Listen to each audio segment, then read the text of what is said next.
In the year 2025, 4 young leaders met not by chance but by purpose. From Zambia to South Africa, from townships, villages, and bustling cities, they were different in background but aligned in one thing: a fierce love for their communities and a relentless belief that a better Southern Africa was possible. They called themselves the True North, not just a name, but a compass, one that pointed toward integrity, service, and vision. They were just future elects then, dreamers, builders, disruptors, learning the ethics of leadership, the art of public service, and the courage to lead with honor. And now, in 2030, they lead in parliament, in community halls, in courtrooms and policy chambers. They carry the flame that was lit 5 years ago, but they've made it bigger and brighter. This is more than their journey. It is a reflection of what happens when vision meets integrity, when youth are trusted with power, when regional solidarity becomes a force for change. And this is their collective story, and we hope you enjoy it. Peace. In a place where dreams are often buried with the soil, where tradition is honored but hope is rare, Sentane is a rural community in the Eastern Cape where young people are taught to participate in ceremonies but not to dream. Yet, from this very soil rose a fighter, a dreamer, an achiever. His name is Kika Zondeka. Who would have imagined that a boy from Sentane would grow to become one of South Africa's most influential members of parliament? But the road wasn't paved. It was rough, raw, and uncertain. Like many young people in Eastern Cape, Kika knew suffering. He knew survival. He left his village chasing a dream even he wasn't sure existed. He stumbled, he hustled, he stood again. And through it all, his heart never left Sentane. He became a community activist, organizing where others gave up, speaking when silence seemed safer. Politics for him wasn't about power. It was about giving hope a seat at the table. Today, Kika Zondeka is not just a politician. He is a symbol of what happens when purpose meets perseverance. A member of parliament, known for innovative leadership and grassroots solutions, he has brought meaningful change to a community once written off. And just when many thought his journey was complete, he went back to school at the age of 32. Today, he holds a bachelor's degree and honors in business administration.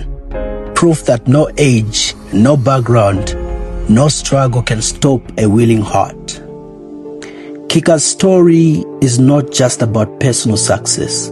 It is about possibility. It is about the village boy who became a national voice, the dreamer who built a path where none existed. He believed, he pushed, he rose. This is the story of Kika Zondeka, from Sentane to the nation. Proof that when you believe, everything is possible.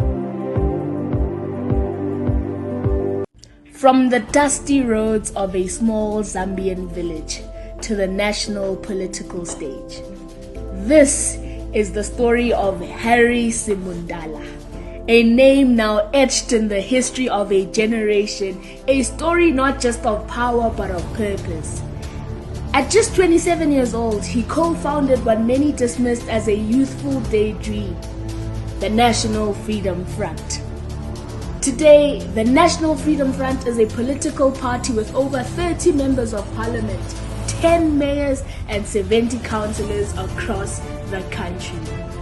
This is a movement that was once underestimated, but now is undeniably the People's Party. But who is this Harry Simondala beyond the headlines? Some call him the People's SG.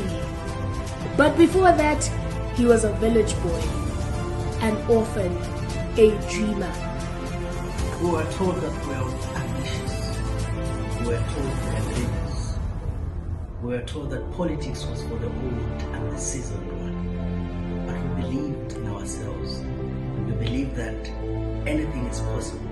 Like Sankara said, it takes a bit of madness to make change possible. And it's that madness that drove us to where we are today. And in those early days, they had no money, no godfathers, and no media coverage. Just belief and hope and each other. Hence, the politicians that we need are politicians that are going to be radical, politicians that are going to be deliberate, and politicians that are going to say, enough is enough, we need something for the Zambian. For the Zambian and for the Zambians themselves to drive this economical growth. And today, Harry leads a movement of over 3 million members. But he's not just a politician. He's also a practicing advocate of the Superior Court of Zambia and a sitting member of Parliament. So we demand to have the state taking over the means of production so that it is in the hands of the majority, in the hands of the people. Thank you so much. But still, one question lingers. With all this success, what about family? Well, people ask me about marriage.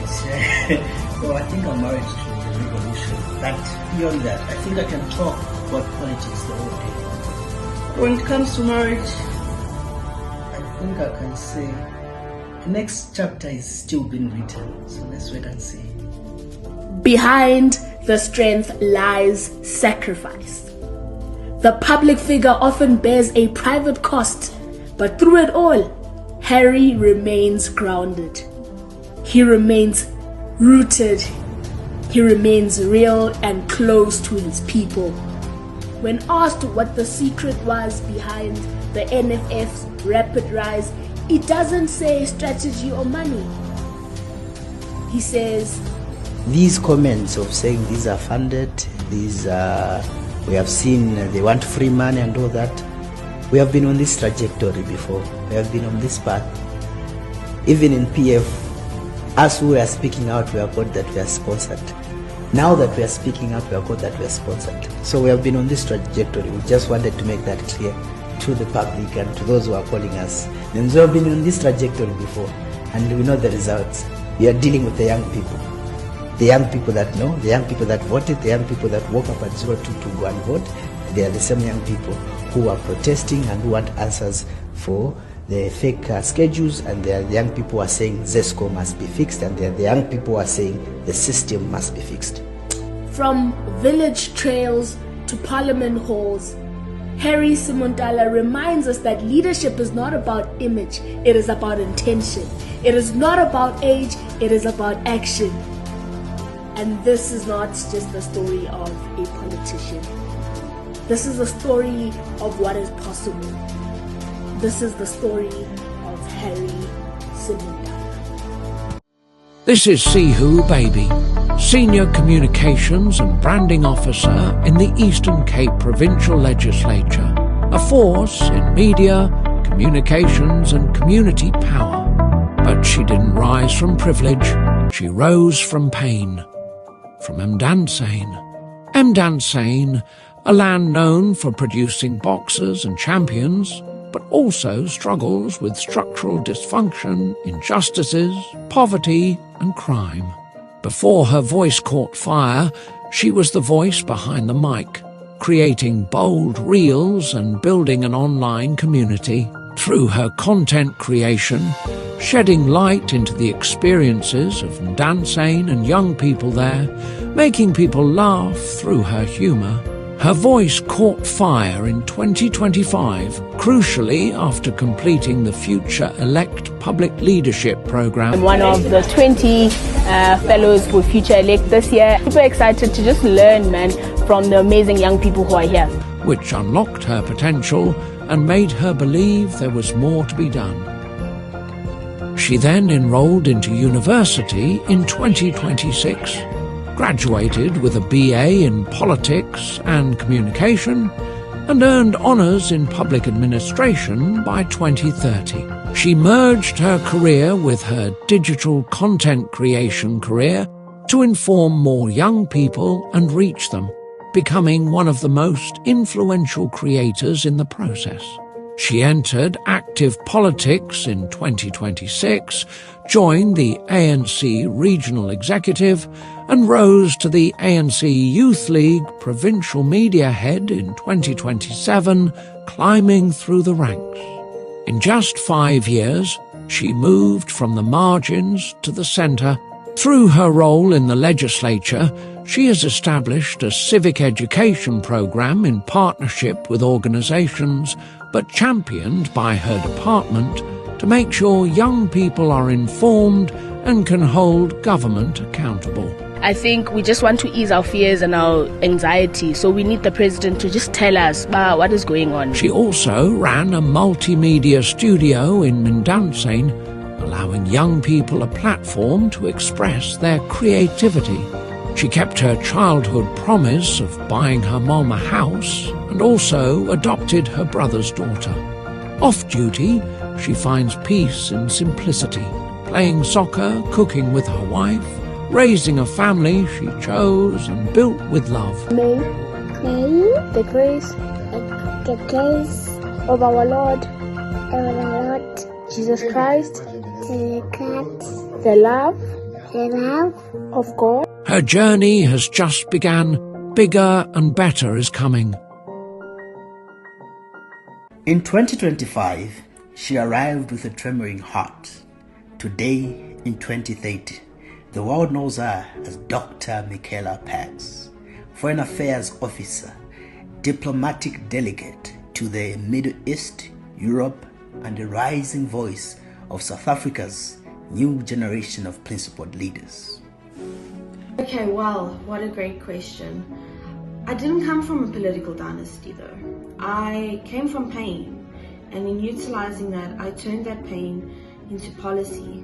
She was part of the True North, a collective of young dreamers from Zambia and South Africa. But who is Michaela? Michaela is a survivor of rape. She refused to be defined by what broke her. Instead, she used that wound as a compass, guiding her towards international law, foreign policy, and peace building.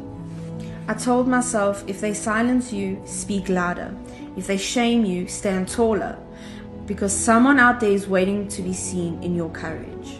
From the streets of Box Bay to global summits and the United Nations, in 2027, she founded PADS Relations, a consultancy in political communication and diplomacy. And in 2030, she doesn't just represent government, she represents a generation. In 5 more years, I see myself as Minister of International Relations, not because I want to be powerful, but because I want to make power accountable. She's not just the future they said she would never have. She is the now they never saw coming.